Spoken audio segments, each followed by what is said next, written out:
Okay, so when I was an intern a few years ago in college, we were on a mission trip and we were heading back from Wetumpka, Alabama. It was a middle school mission trip and we were literally almost home. It was the night before we were driving back to Norman and we were at a church and it was like 1 o'clock in the morning and the interns and some of the other interns and I were waiting on a guy to come fix one of the tires for one of the buses, which is like already sketchy to begin with. Like 1 o'clock in the morning waiting for a guy to change the tires, like that's already questionable. But we were, because the tire had popped, and so we were just out there, having a good time, just chilling, and all the adult leaders were asleep because they needed the rest to drive the next day.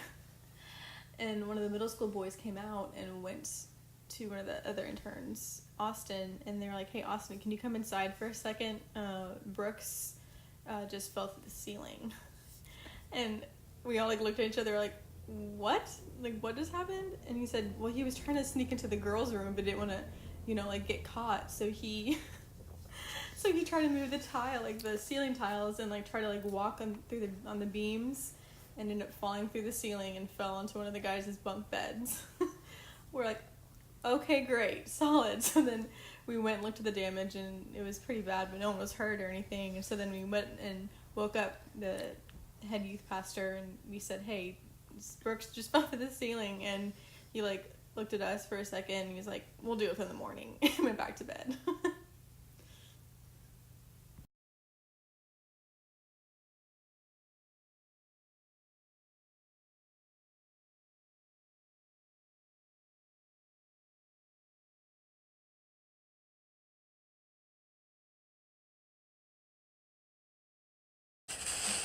About 23 years ago, I boarded a plane to fly from New Jersey to Oklahoma City, and I was about 3 months pregnant and traveling with my 2-year-old son.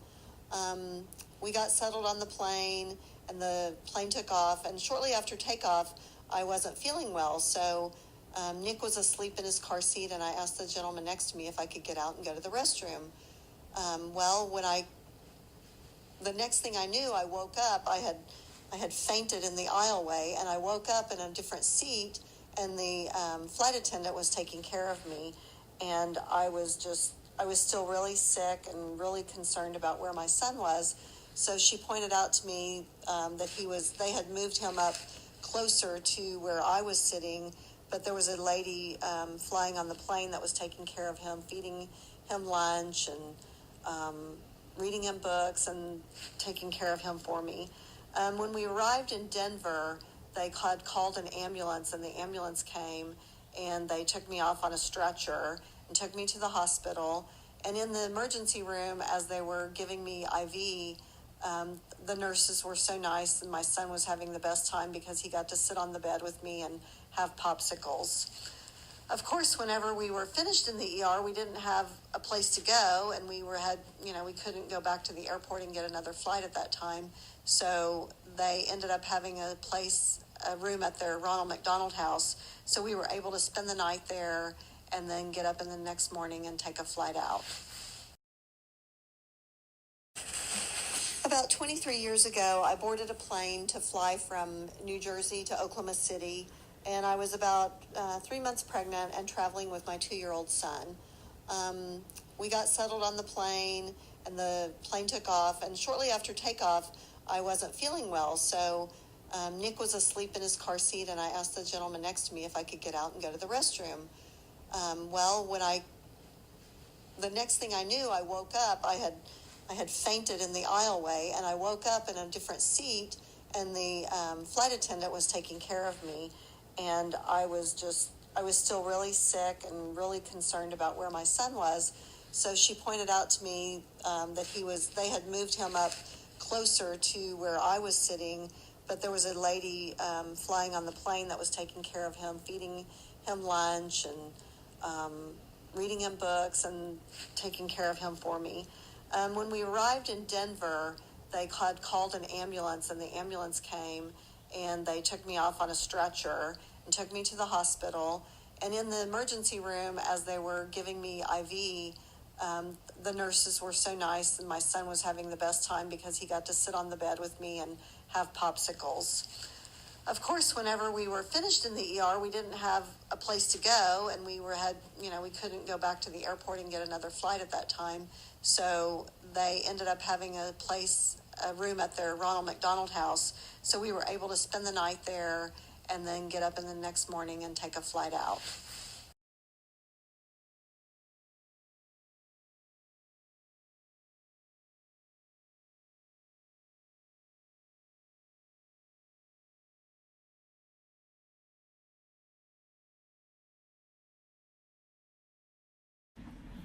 So when I was a child, I used to play Dungeons and Dragons, and they had little lead figurines that you would paint, and so I had model paints, and I'd paint them quite a bit in my on the floor of my bedroom.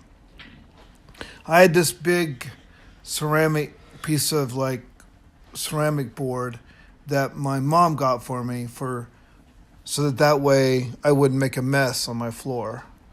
Well, one day I just wanted to really quickly like paint something. I didn't want to get it all out and get the board out and everything, so I just quickly grabbed the paint and started working on it. And then I stuck the brush down into the paint. It fell over in a giant blob of brown paint right in the middle of the floor of my bedroom on a very like white looking carpet. So, as any normal kid would do, especially teenager, I went about fixing the problem. So what I did was, because I had an X-Acto knife for doing the very same kind of thing for like cutting off pieces from these figurines and stuff, and I cut out a square. I cut the paint a square around it and pulled that piece of carpet up. Then I moved my bed, and then I put it down, and I cut a square out, lifted it up, and took the new piece and sewed it into the carpet, replacing the piece of paint, the hole that was where the paint was, and then sewed the paint into the carpet underneath my bed. Moved my bed back. No one knew until we moved.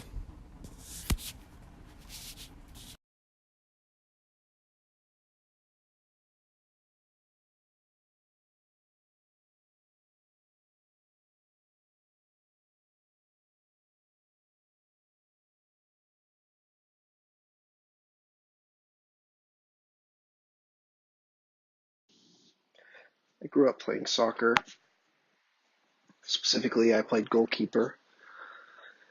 And of course, I played in high school. And Norman North, where I went to high school, was a big soccer school. We went to the playoffs and won championships pretty often. And it was my junior year. And it was my first time on varsity starting. And one thing to mention is that I'm quite prolific at blocking penalty kicks. And my team and my coaches saw this in practice frequently when they would struggle to score any penalty kicks on me at all, whereas the other goalkeepers would be easily scored on. Anyway, we had gone to playoffs, and this was the second game, I believe, of playoffs. And the whole game played out and ultimately went to overtime.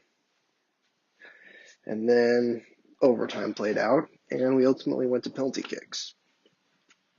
Now, this was my junior year, like I mentioned, so it wasn't the last shot for me, but, there was several seniors on the team. And, of course, everyone was nervous. No one wanted to, get knocked out. And we were huddled up before penalty kicks started. And my coach, whose name is Don, he got us all around to kind of, you know, give us some motivation. And he looked at us all very sincerely and said, guys, I feel very confident that we are going to win this. And the reason why is because we have Nick in goalkeeper. That's me. And as if this wasn't already enough pressure, that was obviously a little bit of a cherry on top. And yeah, so he gave that great speech, and we went out to face the other team in penalty kicks. And I didn't block a single shot, and we ultimately lost.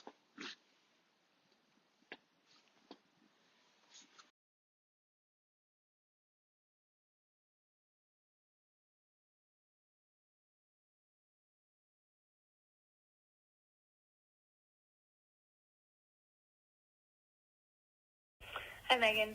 I wanted to tell you about the story of when Nick and I got Callie, our cat. When Nick ruptured his Achilles right before our wedding, he said that when we got home after the wedding, that we could get a dog. So I had, something exciting to look forward to since we weren't going to be able to go on our honeymoon. So we ended up getting back. It has been a few days, and I was ready to get a dog. But Nick was really convinced that having a dog in the townhome wasn't a great idea. So he kept trying to get me to get a cat, and I really did not want one. We got in this huge argument, and finally I gave in, and I said, okay, fine. Let's just go to the shelter. Let's see what we can find. But if we get a cat, it needs to have specific traits. It needs to want to cuddle. It needs to be able to be on its own, play with itself, but also be social. He kind of chuckled and was like, okay, great, we're never going to find a cat. We ended up going to the shelter. It was a really pretty shelter. They had all of their cats in different rooms with play toys, and all of the rooms had glass partitions so you can see inside them. And, we just started one by one going into each room and playing with these cats. And some of them were, really exciting. They would, kind of run around the room and pretty much ignore us. Or there were some that would not get out of their beds and not even pay any attention to us. So as the day was going on, I realized, okay, we're not really going to find the cat that I'm looking for. I was already a little bit bummed. And then Nick went to some of the kids at the shelter and was letting them know specifically what we were looking for. And they said, you should probably check out this cat named Callie. So we went into Callie's room. She was asleep. And, we were sitting in the corner, and she gets up, she stretches, and she walks on over to us. And I sat on the floor and started petting her a little bit, and she was a little standoffish. And then once I stopped petting her, she kind of looked at me, and then she put her head back in my hand and was basically gesturing for me to pet her again, and she was purring, and at that moment, my heart melted, and Nick had a huge smile on his face, and we were like, this is it. This is the cat we want, and we've had her ever since.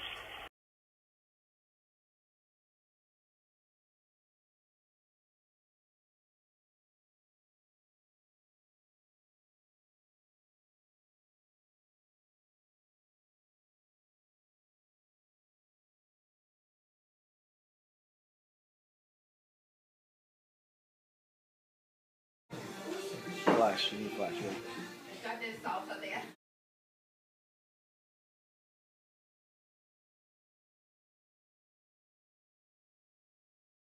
So this is a story about a supervillain I created. So two scientists were hired to make an android with enhanced strength and intelligence. They were told that they would get more money if they added extra abilities, so they added electricity powers. they decided to call him Project Jolt. The buyers were the military. They wanted to send a bunch of androids into war. They had a lot of bots, but they needed a powerful and intelligent leader.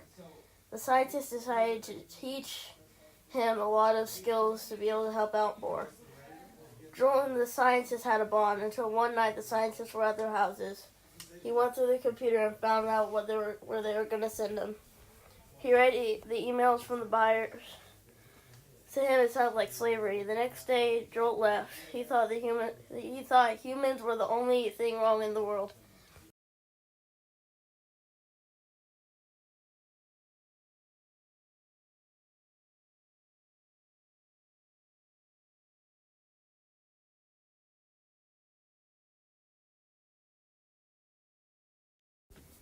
Okay, this is about my two boys when they were little. So Richard, which is the oldest one, he was about 3 years old, and I was in a house that it was a 2-story house. So I left Richard in charge of his little brother Nathan, which he was 3 months old.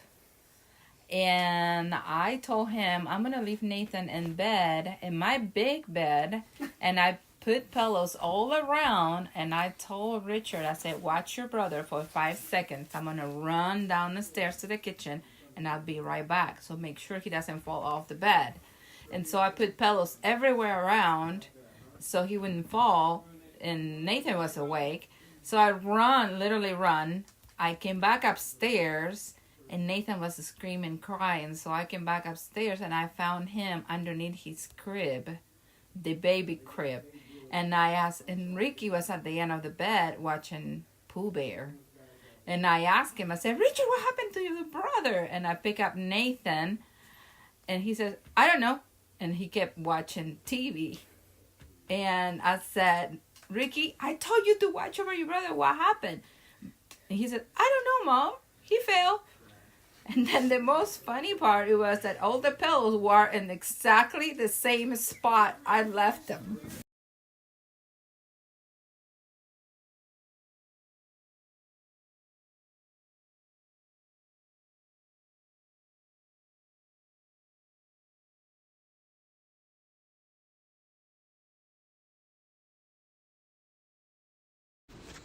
Okay, so before I knew Megan, when I was a kid, we had a bad childhood. My mom and dad got divorced when I was like 10, 11, 12, 13.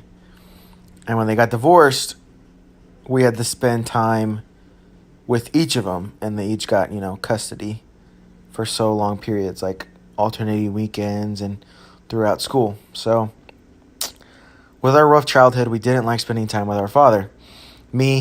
I say we as in me and my younger brother. My younger brother's name is Nathan. He is 2.5 years younger than me, 3 years younger than me, basically. So we had to stay with Rick, our biological father, for extended periods of time. And at the beginning of their breakup, we had to go and spend a few weeks with him, up to a month with him during school. Well, to save the details and not make the story too long, me and my brother were fed up with being at his house, so we planned an escape. So after a hard day, we were laying in bed together, me and my younger brother. We had to share a bed, so we were laying in a bed together, going to sleep, and we decided while Rick was asleep, we were going to come up with a plan to escape. So we talked it all out, and it was my idea, and I convinced my younger brother, and he agreed with me that the next day at school we were going to run away. Probably not the best idea, but that's what we decided to do. So we talked it out, we made the plan, we did everything, and we said we were going to do it the next day. So the next day came along, and we didn't do it. And we got back home, and we both basically said we had, scared, we got, cold feet, we got scared, we didn't want to do it. But that day turned into a bad day too once we got home, so then we really decided to do it, and we came up with an even better plan. So we convinced Rick, our father, to take us to the store that night because we had a school project the next day. We had like a party at school, and we needed to get some stuff. So we convinced him to go to the store. We went to the store and we bought a bunch of snacks and some 2-liter of, I think it was vanilla Coke, and a bunch of snacks and stuff. We convinced him that we needed to take that to school because we had a party the next day. So long story short is we woke up the next morning. We packed up all the snacks and the Coke. I went to my school. I was in middle school. My younger brother went to his school. He was in elementary school. And they were pretty close. They were probably like a mile away, maybe a little bit over. So I go to my school, and at my lunchtime, which was earlier than his, I went to lunch, bought a bunch of food from the cafeteria, stuck all that food along with the snacks and the 2-liter of Coke into my backpack, and walked out of the back exit of my cafeteria and started walking away from my school. Nobody noticed. No teachers really asked me any questions. So I'm walking away from my school, walking on the side of the road with my backpack on, and I'm like 12 years old. So some cars were giving me some pretty sketchy looks. And so I was kind of worried about it, so I started jogging a little bit, trying to get to my brother's school as quick as I could. So it was like a mile. So after maybe like 15, 20 minutes, maybe a little over a mile, I get to my brother's school, and I timed up the time perfectly to where he was at recess. And so I dropped my backpack at a corner and ran over to the back of the school where they're at recess outside and started playing on the jungle gym for a second, trying to look around, trying to find him. He had planned to be out there on the soccer field where I could find him. So I asked one of his friends, hey, have you seen Nathan? Have you seen Nathan? And they said, yeah, he's over here. Let me go get him. And I said, perfect. Well, we start to go over and go towards the soccer field where my little brother is so I can get him and so we can sneak away. And a teacher sees me. And a teacher comes over to me and about 3 other kids and says, come on, guys, come play over here. Don't go too far away. She mistakenly took me for a kid there at the school instead of a middle schooler. So I got lucky. I walk over to the soccer field, and one of his friends, she was a girl, one of my little brother's friends, she took me straight to him. I found him. I said, come on, let's go. He said, all right. And I grabbed him. We ran inside. We went to the restroom. We used the restroom, and then we grabbed his backpack, went out the front door, and out to my backpack, got my backpack where I left it on the corner, and started walking. We ended up walking to a nearby mall. We got to the nearby mall. We were sitting on a bench, and we were eating our food. By this time, we walked around the mall a little bit. So by this time, it was time to get picked up from school. And I imagine, because I wasn't there, but Rick went to pick me up first because I got out earlier. Well, as you can assume, I wasn't there. He freaked out, probably went to try to pick up my brother. My brother wasn't there. And that's when everything kind of spiraled out of control. He then called my mother. My mother called her family, called the whole family. Cops got involved. Schools got in trouble, and they tried to figure out and find where we were at. And so we were basically on the run. And as little kids, we didn't imagine it'd be this much trouble. So we're at the mall, and we're eating our food and kind of having a good lunch because we were proud of ourselves, to be honest.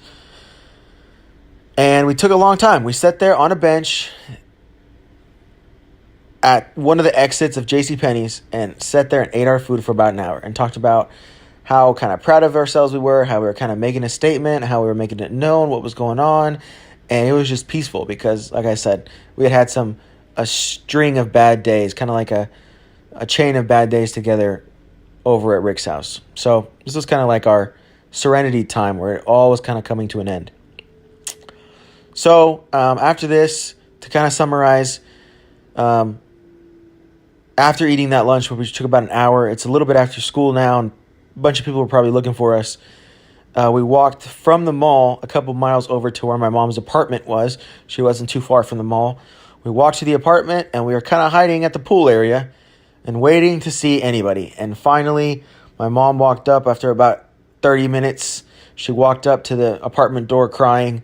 You could tell she was very upset. And as soon as my brother saw my mom, I turned to look at him to tell him something. And as soon as I turned to look at him and tell him something, he was gone. Dashed from where we were 100 yards away over to the front door of our apartment, screaming, Mom, Mom, we're here, we're here. So before I could even say anything, he was gone to her. And I walk up slowly, and she hugs both of us, and we got in a lot of trouble. It's safe to say after, but we were back to her. She knew where we were at, and she could kind of calm down. And that's the story of my delinquent childhood. Thank you.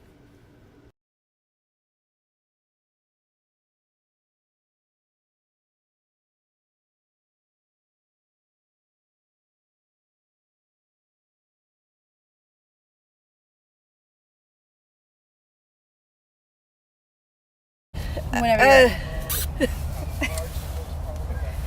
ready. One day I was in the backyard mowing the yard, the lawn, and I started with my weed eater down there, and I headed down, and here comes a snake just slithering by me. Oh man, I about had a heart attack. Threw the weed eater down, went in the house for at least 30 minutes, and thought, man, I'm over it. I'll handle it. So I went back, and I got down. I have a very big, large lot, and I went down it, and down to the whole other end was all these little bitty baby snakes, about 40 of them, just piled on each other. And then I did go in the house. I said, that's it. I'm through for the day. I'm not going back. And so I thought, I know what I'll do. I'll go out to work. Those macho pilots there, they'll know what to do, and they'll come and help me and get rid of my snakes. So I went and told them, and they said, whoa, we're afraid of snakes. We don't want to get around those snakes, but we'll tell you what to do. Here's what to do. You get a bottle of gasoline and put on some long pants and some high boots, and you go out there and you throw that gasoline on those little snakes, and they'll all be gone. So I thought, oh man, that's terrible, but I gotta get rid of the snakes in my backyard. So I do all that. I get all this garb on and go out there and look all over. The snakes were gone. I didn't have to do it. I guess the mother took them off. Who knows? That's my story.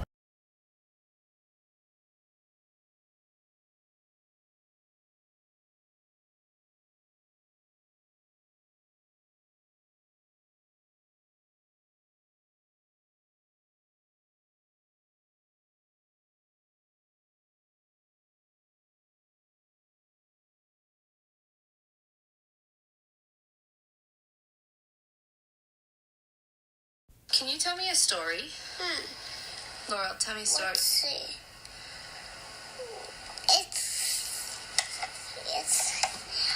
What's in there? There's a block in there. Can you tell me a story? Look, it's small. Look. Yeah. Laurel, can you tell me a story? What did you and Daddy do this weekend?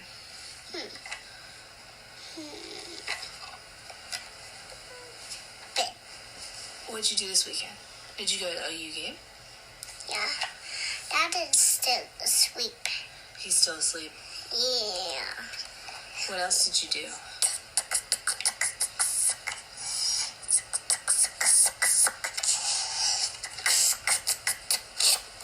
What's your favorite thing to do?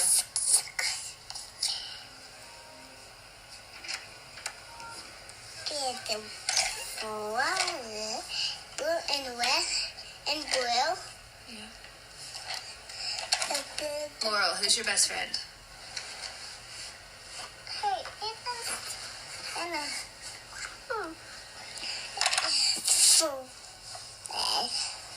look, it's the one that yellow seat. Uh-huh. Can you... It's yellow seat, so Yeah. that's blue. Blue and blue. She's on the way. Yeah. You're on the way. You're on the way.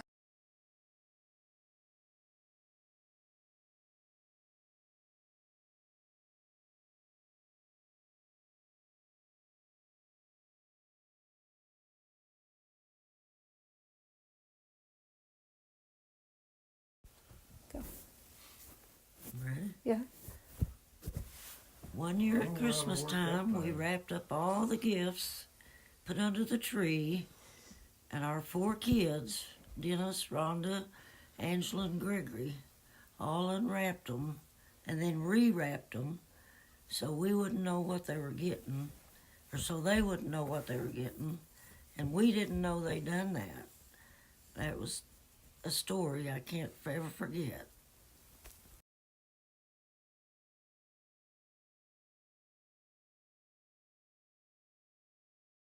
Go. One time when I was working at Goldsby Gaming Center, somebody called me from upstairs and told me there's something getting in the trash out in the backyard. that the people didn't go put in the dumpster. So I picked up a stick and walked out there to see what it was, and it just happened to be a possum inside there. So I give it a few real good licks with that stick, and he flew out of there. I chased him around, but he got away. He run under something and got away from me. But I did get him out of the trash.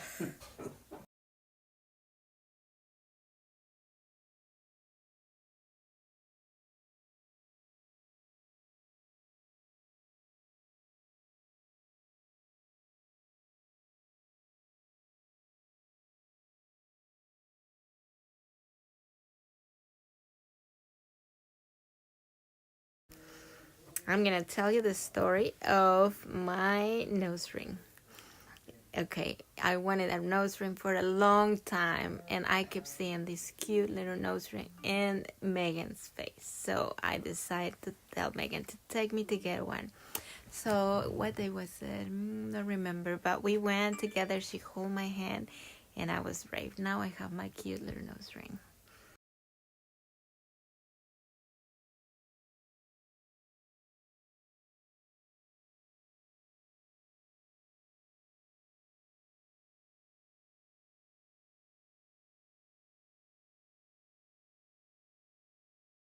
Alright, so this is the story of how I broke my collarbone. So I was with my friends on my bike, and we're like racing each other down this hill, and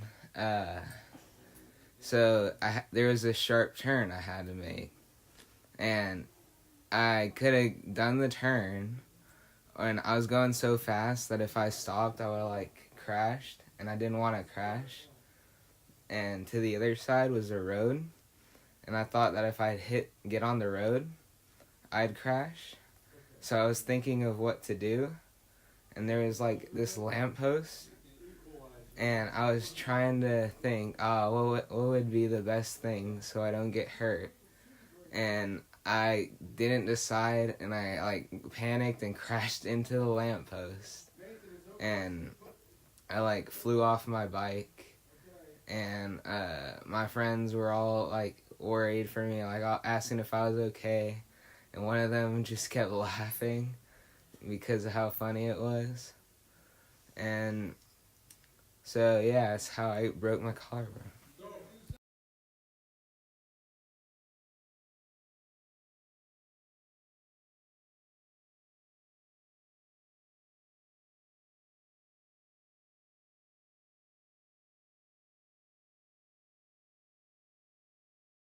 Un día que mi hija tenía una reunión, me dejó con los niños y mi Riquito siempre era atento con todo, todo sabía. Entonces, ese día nos dijo, me la graba mi novela para venir a ver. Bueno, en eso no sé qué quería el Nathan, y yo fui a la cocina con Nathan en los brazos, y mi Ricky tras mío, pero en eso se acordó que mi Ricky, tenía que grabarle la novela a su mamá, y se pasó por delante mío, y al pasarse por delante mío, se cortó la ceja en la parte del repostero. Y cuando lo único que hizo es agarrarse su cabecita y decir, está caliente, cuando lo veo que se estaba sangrando, corrí al baño a lavarle su caberita y a ponerle la mano acá y llamar a mi hija para que se venga. Se vino embalada a su mamá y ya lo tuvieron que llevar al hospital. Cuando lo llevaron al hospital, él le decía al doctor, doctor, ¿duele? No, te voy a pinchar para que no te duela. Ok. Y entonces le puso la anestesia, lo cosió. Eso es todo, sí, ya se pueden ir. Ok. Y lindo, mijo. Nunca, todo preguntaba. Era lindo, lindo, lindo. Eso es todo.